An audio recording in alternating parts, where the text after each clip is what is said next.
What's up? It's Chris from StonefoxMedia. And no, I'm not cold. I just really wanted to wear my Stone Fox jacket. Sorry. Just wanted to wear it. Could not help it.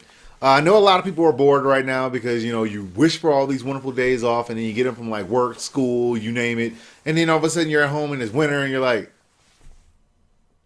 damn, it's boring. Boring as hell. Well, I'm here to try and help you guys from that. So I'm going to tell you what's going on in the gaming news right now. But before I get into some other stuff that's going on with Sony right now, I have to tell you guys what just happened with this whole entire One Punch Man Saitama thing for all my anime fans out there. Because actually someone went and they put One Punch Man into Fallout 4 and he beats everything with one punch. That's just cool. So it looks like a YouTuber by the name of The Ghost has recreated Saitama in the actual game, and he actually calls it Saitama versus the Wasteland, and he has him walk through the whole entire place, and he punches everything and kills everything with one punch, everything from Deathclaw to you name it. So it's a pretty cool video. He does not have the cape, which I'm actually salty about, but I know you can't get the cape. If you could get the cape, that would be cool, but you can't get the cape. So he made a really cool One Punch Man intro thing, and I thought it was a pretty cool video. So go ahead and check that out if you want to geek out for a moment. I do recommend it. I actually liked it. Sorry, I really did.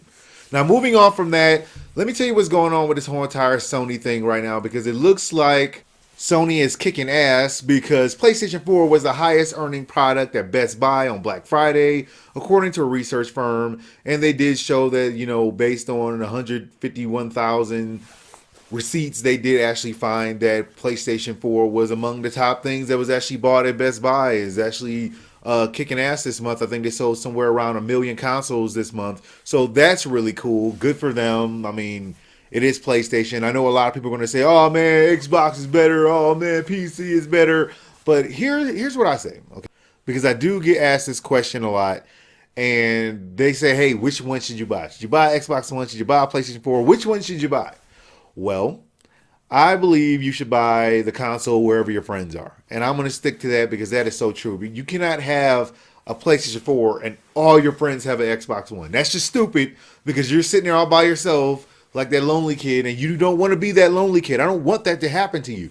So go wherever your friends are. If your friends are on PlayStation 4, go to PlayStation 4. I'm sorry. Betray the covenant. You must go wherever your friends are because there's no point in having a gaming console that none of your friends are on. Because everyone's playing on another console and they're like, hey man, you want to play that Madden? Well, yeah, I got it on PlayStation 4. Well, I got it on Xbox. And they're like, sorry. And then you're sitting there lonely eating Cheerios. And I don't want you to eat Cheerios all by yourself. No one deserves that. So go wherever your friends are. I do recommend that. Now, if you don't have any friends, one, I'm sorry. And two, go whichever one is cheaper. If it's cheaper, go with that one. If you find one for $200, then get the one for $200. I'm sorry. Go where the cheapness is because you're already lonely. I'm sorry. It's no fun to be lonely because one is the loneliest number. Now, moving off from that, and this is also related to PlayStation news. Of course, it has been confirmed by Sony that PlayStation 2 emulation is on PlayStation 4, and everyone thinks that it's a big deal, but think that Microsoft may be doing it better. So this goes by the way of Chris Pruitt, who is actually one of the co-founders of Robot Invader, and he did say a game design connoisseurs. Why would you even say that in a quote? Like, what's the point? What is it? A connoisseurs? Whatever it is. Okay, he said a proper PS2 emulation is a big deal to us.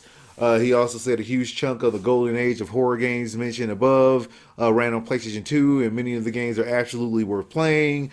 He also went on to say it will be interesting to see how Sony updates its catalog of PlayStation 2 games to the PlayStation 4 and what kind of pricing they will opt for. And personally, he does think that this strategy is inferior compared to Microsoft's because paying for games that you already own compared to free features from your competitor will be a factor in deciding how successful this is going to be for Sony. And I 100% agree because no one knows if you're actually going to be able to take the disc from your old PlayStation 2 games and just put them in your PlayStation 4. That would be awesome. That likely will not happen, but that would be really cool because you could find a lot of PlayStation 2 games right now for less than nothing. Like $2, you can get like one of your old favorites. That would be awesome if they actually went out there and did that. So I don't really know about this whole entire, oh, well, we're going to charge you guys $39.95 for a game that was made 20 years ago. Probably not a great idea. I do not recommend it. if they do this, it will be a bit of a flop, but people will buy those old classic ones that they really do want. So if they made it like super cheap, like $6 to download one of your old PlayStation 2 games or something like that, I don't think anyone would have a real problem with it. $6, I mean, that's not bad. But if Microsoft is just letting you do whatever, then Microsoft is going to basically kick their ass on this. They did Pioneer first, and of course Sony is doing the whole PC support, but you never know how much that's going to work out for. So Sony seems to be making a lot of smart moves. They see what the competitors doing, and they're like, well, let's just copy them. They are a bit of a copycat sometimes. I'm sorry, but I mean, it is smart business. If you want to keep up, you got to be able to modify your system. I mean, at first they said they weren't going to do it, but we're waiting for more details as it's going to come out with their PlayStation Experience. I believe it's on the 7th, and I will be watching that one to see what kind of good things they're going to give us. If they don't want to give us good stuff, then I'm going to be mad. So definitely a good month for both consoles, you know, with November and all the Black Friday shopping. I think, you know, Sony's pretty much kicking ass. I don't really understand why sometimes, because Microsoft, of course, has like Halo and, you know, the Gears of War collection and even Rise of the Tomb Raider, and Sony has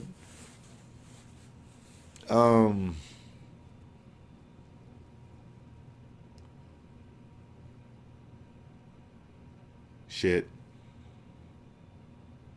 Well, that's all news I got for you guys right now. Like, subscribe, follow me on Twitter and Facebook to know as soon as my news becomes available.